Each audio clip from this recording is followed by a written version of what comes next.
शुरू से ही बता रहे हैं, ठीक है।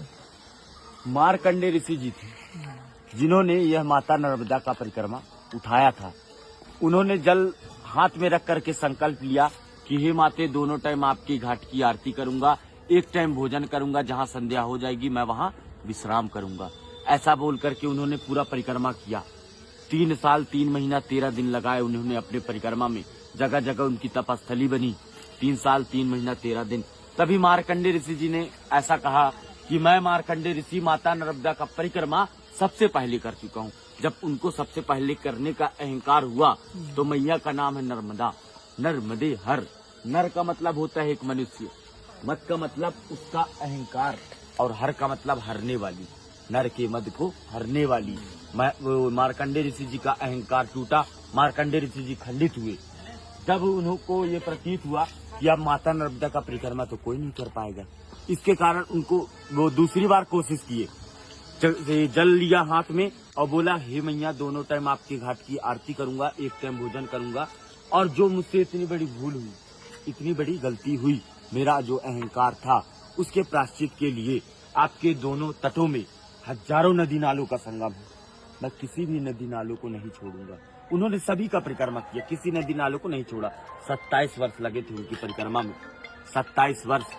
और मार्कंडे ऋषि जी का यही कहना था कि जैसे हिमालय में जाते थे महिलाएं मोक्ष की प्राप्ति के लिए, ये नर्मदा परिक्रमा में ही एक मोक्ष। 2 मिनट आ रहा हूँ बस। मोक्ष का मतलब होता है किसी जीव के जन्म और मरण के बंधन से छूट जाना। ये मोक्ष का अर्थ है, इसीलिए परिक्रमा करते हैं। बोलिए नर्मदे हर। एक मिनट सुनिएगा। ये मैया जो है अमरकंठ पे जन्म ली है, शिव के कंठ से उत्पन्न हुई थी। वो रेवा कुंड स्थान है, वहाँ से मैया गुप्त रोड यहाँ आती थी। कहाँ? माइकी बगीचा पे। पूरे 12 वर्ष तक बचपना बीता है यहाँ पर। उनकी 5 सखियां थी, जोहिला, गुलबकौली, मालिनी, मलनिया और कपिला। 5 सखियों के साथ बचपना बिताने के बाद मैया का शादी तय हुआ। सोन जी महाराज, दंत कथा के अनुसार से ब्रह्मा जी के मानस पुत्र हैं सोन, और नर्मदा मैया शिव जी की पुत्री। सोन और नर्मदा ये दोनों का लग्न तय हुआ था। 24 किलोमीटर दूर जो माई का मंडप है, वहाँ मैया तैयार हो रही थी, वस्त्र श्रृंगार कर रही थी। तभी मैया ने अपनी सखी जोहिला को कहा कि तुम बाहर देख कर आओ, बारात आया कि नहीं आया। तो जोहिला ने कहा, माती मेरे वस्त्र गंदे हैं, इस वस्त्र में मैं बाहर नहीं जाना चाहती। तभी मैया ने अपने वस्त्र श्रृंगार जोहिला को दे दिया था। जोहिला उस वस्त्र श्रृंगार को पहनकर बाहर चली गई। जितने भी बाराती वाले थे सभी देखे, इतने सुंदर रूप, यही दुल्हन की रूप में लग रही है। उसे मंडप पर बैठाल दिया गया। जोहिला भी जानबूझ करके बैठ गई, और जो है छल कपट करते हुए वो बैठी। सोन जी महाराज जाने अनजाने में बैठ गए। दोनों की शादी लग्न करा दिया गया। मैया तभी से कुंवारी कन्या के नाम से मानी गई। माता जी का शादी लग्न नहीं हो सका। मैया एक कन्या से जलधारा के रूप में परिणित होने का भी निर्णय ले ली।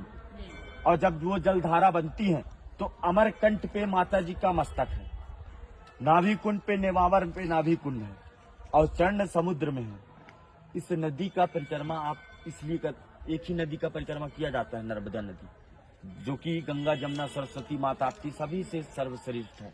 जैसे गंगा की स्नान मात्र से, जमुना के जल आचमन से, सरस्वती के जल छींटे से जो प्राप्ति मिलती है, माता जी को मात्र आंखों से देख लीजिए, दर्शन कर लीजिए, तो दर्शन से वो प्राप्ति मिल जाती है।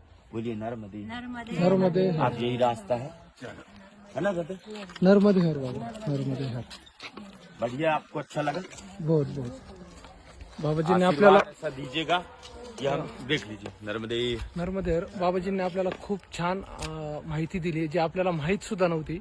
तर सगळ्यांनी एकदा म्हणूया, नर्मदे हर हर। हर। जय हो मैया, आपका अच्छे से पार लगे, घर द्वार में कभी परेशानी ना आए। नर्मदे हर। नर्मदे।